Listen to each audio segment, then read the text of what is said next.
अस्सलाम वालेकुम। अच्छा जी, फैसलाबाद ਦੀ ਪੁਲਿਸ ਹੁਣ ਮੰਗਣ ਵਾਲਿਆਂ ਦੇ ਪਿੱਛੇ ਚੜ ਗਈ ਆ। ਤੁਸੀਂ ਅਕਸਰ ਦੇਖਿਆ ਹੋਣਾ ਕਿ ਗੇਟ ਵਾਲੇ ਚੌਕ ਦੇ ਵਿੱਚ ਤੁਸੀਂ ਜਾ ਕੇ ਗੱਡੀ ਖਿਲਾਰੋ ਨਾ ਤੇ ਇੱਕ ਜਨਾਬੇ ਵਾਲੀ ਖਿੱਚ ਕੇ ਤੁਹਾਡੀ ਗੱਡੀ ਦਾ ਸ਼ੀਸ਼ਾ ਜਿਹੜਾ ਟਕ ਟਕ ਵੱਜਦਾ ਵਾ। ਤੁਸੀਂ ਜਿੱਦਾਂ ਹੀ ਸ਼ੀਸ਼ਾ ਥੱਲੇ ਕਰਦੇ ਹੋ ਨਾ ਤੇ ਇੱਕ ਟੁੰਡਾ ਹੱਥਾਂ 'ਚ ਕਰਕੇ ਆਂਦਾ ਲੈ ਦੇ ਨਾ ਤੇ ਦੇ, ਮਤਲਬ ਉਹ ਜਾਨ ਛੱਡਦੇ ਹੀ ਨਹੀਂ ਜਿੰਨੀ ਦੇਰ ਤੱਕ ਤੁਸੀਂ ਉਹਨਾਂ ਨੂੰ ਕੋਈ ਸ਼ਾਇਦ ਦੇਣੀ ਨਹੀਂ।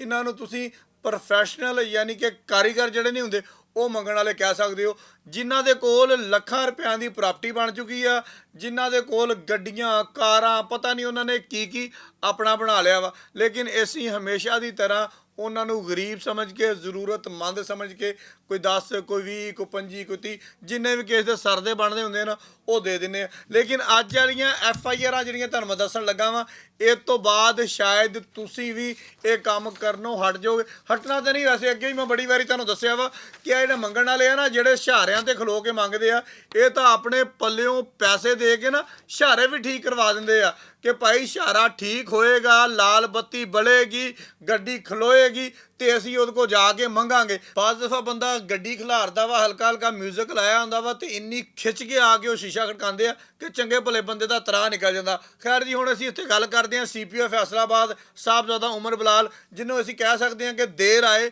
ਦਰੁਸਤ ਆਏ। ਬੜੀ ਦੇਰ ਪਹਿਲੇ ਉਹਨਾਂ ਨੂੰ ਇਹ ਕੰਮ ਕਰ ਲੈਣਾ ਚਾਹੀਦਾ ਸੀਗਾ ਜਿਹੜਾ ਉਹਨਾਂ ਨੇ ਕੱਲ ਬਰੋਜ਼ ਐਤਵਾਰ ਕੀਤਾ ਵਾ। ਯਾਨੀ ਕਿ 57 ਬੰਦੇ ਗ੍ਰਿਫਤਾਰ ਕਰਕੇ 57 ਪਰਚੇ ਦਰਜ ਕਰਕੇ ਉਹਨਾਂ ਨੂੰ ਪਾਬੰਦੇ ਸਲਾਸਲ ਕਰ ਦਿੱਤਾ ਵਾ। ਹੁਣ ਜਨਾਬ ਇਹ ਅਦਾਲਤਾਂ 'ਚ ਧੱਕੇ ਖਾਣਗੇ, ਹੁਣ ਜੇਲ੍ਹ ਦੀ ਹਵਾ ਖਾਣਗੇ ਜਾਂ ਇਹ ਬਾਹਰ ਆ ਜਾਣਗੇ, ਇਹ ਬਾਅਦ ਦਾ ਮਸਲਾ ਵਾ। ਲੇਕਿਨ ਫੈਸਲਾਬਾਦ ਦੀ ਪੁਲਿਸ ਨੇ ਫੈਸਲਾ ਕਰ ਲਿਆ ਵਾ ਕਿ ਇਹਨਾਂ ਦੇ ਖਿਲਾਫ ਕਰੈਕ ਡਾਊਨ, ਯਾਨੀ ਕਿ ਜਿੱਥੇ ਨਜ਼ਰ ਆਣਗੇ ਲਾਗੋਂ ਦੀ ਅਗਰ ਕੋਈ ਪੁਲਿਸ ਵਾਲਾ ਲੰਘਦਾ ਪਿਆ, ਕੋਈ ਮੋਬਾਈਲ ਲੰਘਦੀ ਪਈ ਆ, ਇਹਨਾਂ ਨੂੰ ਚੱਕ ਕੇ ਵਿੱਚ ਸੁੱਟੋ ਤੇ ਇਹਨਾਂ ਨੂੰ ਹਵਾਲਾਤ ਦੇ ਵਿੱਚ ਦੇ ਦਿਓ। ਉਸ ਤੋਂ ਬਾਅਦ ਅੱਗੇ ਅਦਾਲਤ 'ਚ ਪੇਸ਼ ਕਰ ਦਿਓ, ਉਹ ਜਾਣ ਉਹਨਾਂ ਦਾ ਕੰਮ ਜਾਣ। ਲੇਕਿਨ ਇੱਕ ਗੱਲ ਵਿੱਚ ਜਿਹੜੀ ਮਜ਼ੇ ਆ ਰਹੀ ਹੈ ਨਾ, ਉਹ ਮੈਂ ਕਰਨ ਲੱਗਾ ਵਾਂ। ਇੱਕ ਮੁਕੱਦਮਾ ਮੇਰੇ ਕੋਲ ਸਾਹਮਣੇ ਪਿਆ ਹੋਇਆ ਨਾ, ਬੰਦਾ ਗੱਲ ਤਾਂ ਕਰ ਹੀ ਸਕਦਾ ਨਾ, ਗੱਲ ਕਰਨ ਦੇ ਵਿੱਚ ਹਰਜ ਕੋਈ ਨਹੀਂ।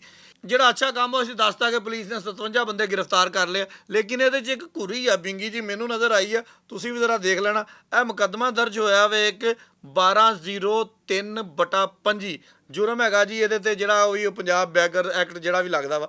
ਇਹ ਕਹਿੰਦੇ ਜੀ ਅਸੀਂ ਫਲਾਂ ਜਗ੍ਹਾ 'ਤੇ ਫਿਰਦੇ ਪਏ ਸੀ, ਇੱਕ ਬੰਦਾ ਭੀਖ ਮੰਗਦਾ ਪਿਆ ਸੀ, ਪਤਾ ਦਰਿਆਫਤ ਕਰਨ 'ਤੇ ਫਲਾਂ ਲੱਗਾ, ਅਸੀਂ ਉਹਨੂੰ ਫੜ ਕੇ ਪਰਚਾ ਦੇ ਦਿੱਤਾ। ਇਹਨਾਂ ਦੇ ਕੋਲੋਂ ਜਿਹੜੇ ਪੈਸੇ ਬਰਾਮਦ ਹੋਏ ਆ 57 ਬੰਦਿਆਂ ਕੋਲੋਂ, ਕਿਸੇ FIR ਦੇ ਵਿੱਚ ਨਹੀਂ ਲਿਖੇ ਹੋਏ। ਜਿਹੜੀਆਂ ਖੈਰ ਮੇਰੇ ਕੋਲ ਆਈਆਂ ਉਹਨਾਂ ਦੇ ਵਿੱਚ ਤਾਂ ਨਹੀਂ ਲਿਖੇ ਹੋਏ, ਜਿਹੜੀ ਮੇਰੇ ਹੱਥ ਦੇ ਵਿੱਚ ਹੈ ਇਹ 'ਚ ਵੀ ਨਹੀਂ ਲਿਖੇ ਹੋਏ। CPO ਸਾਹਿਬ, ਇਹ ਮੰਗਣ ਵਾਲਿਆਂ ਦੇ ਪੈਸੇ ਜੇ ਤੁਹਾਡੇ ਬੰਦਿਆਂ ਨੇ ਖਾ ਲਏ ਤੇ ਇਹ ਵੀ ਤਾਂ ਜ਼ਿਆਦਤੀ ਹੈ। ਇਹ ਸਦਕਾ ਖੈਰਾਤ ਇਹ ਉਹ ਇਹਨਾਂ ਨੂੰ ਤਾਂ ਲੱਗਦਾ ਹੋਵੇ, ਲੇਕਿਨ ਅੱਜ ਜਿਨ੍ਹਾਂ ਨੇ ਪਰਚਾ ਦਿੱਤਾ ਵਾ ਇਹਨਾਂ ਨੂੰ ਨਹੀਂ ਲੱਗਦਾ ਹੋਣਾ। ਇਹਦਾ ਹਿਸਾਬ ਲੈ ਲਿਓ ਇਹਨਾਂ ਕੋਲ। ਬਹੁਤ ਸ਼ੁਕਰੀਆ।